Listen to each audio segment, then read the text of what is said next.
Social media की दुनिया में अक्सर ट्रेंडिंग में वो टॉपिक होता है जिसमें लिखा होता है बैन। हैशटैग बैन जो है ये नंबर 1 पर नंबर 2 पर ट्रेंड कर रहा होता है। कभी किसी बुक को बैन करने की बात होती है, कभी किसी आर्टिस्ट को बैन करने की बात होती है, मूवी को बैन करने की बात होती है, सॉन्ग्स को बैन करने की बात होती है। लेकिन सरकार किसी भी चीज को बैन करने का फैसला कब लेती है, इस वीडियो में आपको थोड़ा विस्तार से समझाते हैं। नमस्कार, मेरा नाम है आरजे कार्तिक, आप देख रहे हैं आरजे कार्तिक एक्स्ट्रास, जहां थोड़ी एक्स्ट्रा बातें होती हैं। आज के इस वीडियो में बात करूंगा बुक्स पर लगने वाले बैन की। क्या आपको मालूम है अब तक हिंदुस्तान में आजाद भारत में तकरीबन 45 किताबों पर नेशनल लेवल पर बैन लगाया जा चुका है। अभी की जो सरकार है, मोदी सरकार, उसकी तुलना अक्सर की जाती है नेहरू सरकार से। पंडित नेहरू जी की सरकार में जो किताबों की संख्या बैन होने वाली है वो बहुत ज्यादा है। अगर आप मोदी सरकार की बात करेंगे तो मोदी सरकार ने मात्र 4 किताबों को अब तक बैन किया है, जबकि पंडित नेहरू जी की सरकार ने उस समय 16 किताबों को बैन किया था। क्या कारण थे कि उन्हें इतनी सारी किताबों को बैन करना पड़ा? आइए थोड़ा आगे बढ़ते हैं, विस्तार से समझते हैं। आजाद भारत के पहले प्रधानमंत्री पंडित जवाहरलाल नेहरू ने अपने 17 साल के कार्यकाल में 16 किताबों को बैन किया। पंडित नेहरू जी को इतनी सारी किताबों को बैन करने की जरूरत क्यों आन पड़ी? ये वो समय था जब भारत आजाद हुआ था और पाकिस्तान भारत के खिलाफ दुष्प्रचार कर रहा था। बहुत सारी किताबें ऐसी थीं जो पाकिस्तानी ऑथर्स की थीं और जिनमें कश्मीर के मुद्दे को इंटरनेशनल लेवल पर ले जाने के लिए कुछ ऐसी बातों का सहारा लिया गया था जो कि तथ्यात्मक रूप से सही नहीं थी। इसलिए पंडित नेहरू की सरकार ने उन किताबों को भारत में बैन कर दिया। कई सारी किताबें ऐसी भी थीं जो धार्मिक भावनाएं आहत करने वाली थीं, उनको भी बैन कर दिया। एक किताब थी 9 Hours to Ram, उसमें महात्मा गांधी की हत्या के मामले में नाथूराम गोडसे को सही बताया गया था। इस वजह से इस किताब को भी बैन कर दिया गया। 1950 से 1963 के बीच भारत में 16 किताबों पर बैन लगा। इस दौरान पंडित नेहरू भारत के प्रधानमंत्री थे।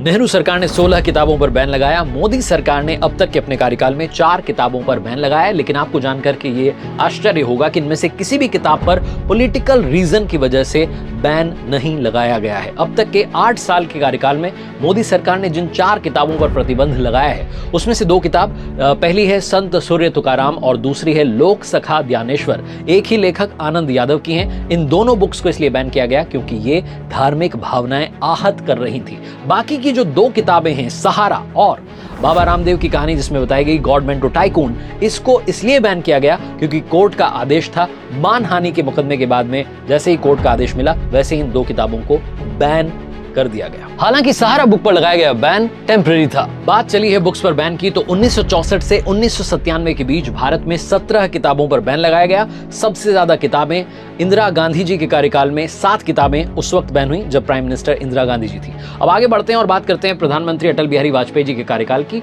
उस कार्यकाल में सिर्फ एक बुक को जो है बैन किया गया, उसका नाम था 5 Past Midnight in भोपाल। और इस किताब को इसलिए बैन किया गया क्योंकि ये भोपाल गैस कांड पर आधारित थी। उस दौरान जो कमिश्नर थे उन्होंने मानहानि करके कोर्ट से इस किताब पर बैन लगवाया था। उसके बाद प्रधानमंत्री डॉक्टर मनमोहन सिंह का कार्यकाल आता है। उस कार्यकाल में मनमोहन सिंह जी के कार्यकाल में 3 किताबों पर बैन लगाया गया। और अब बात करते हैं कि बैन आखिर लगता कैसे। सीआरपीसी का जो सेक्शन 95 है उसके तहत किताबों पर बैन लगता है। किसी न्यूज़पेपर, किताब या डॉक्यूमेंट, पेंटिंग, फोटोग्राफ, पर्चा, इस तरीके की जो चीज है उस पर बैन लगाने का अधिकार सेक्शन 95 के तहत राज्य सरकारों के पास है। ये बैन तब लगाया जाता है जब किताब का जो कंटेंट है वो इन धाराओं के तहत अपराध हो। कौन सी धाराएं हैं उस पर बात करते हैं। सेक्शन 124A यानी कि राष्ट्रद्रोह, सेक्शन 153A यानी कि समुदायों के बीच में दुश्मनी फैलाना, सेक्शन 153B यानी कि धार्मिक स्थल या धार्मिक रैली को नुकसान पहुंचाना, इस तरीके का कंटेंट अगर किसी बुक में उसे बैन कर दिया जाता है। सेक्शन 292 यानी कि किताब का कंटेंट अश्लील है। सेक्शन 295A यानी कि धार्मिक भावनाएं उस किताब के कंटेंट से आहत हो रही हैं तो बिना देरी के उसे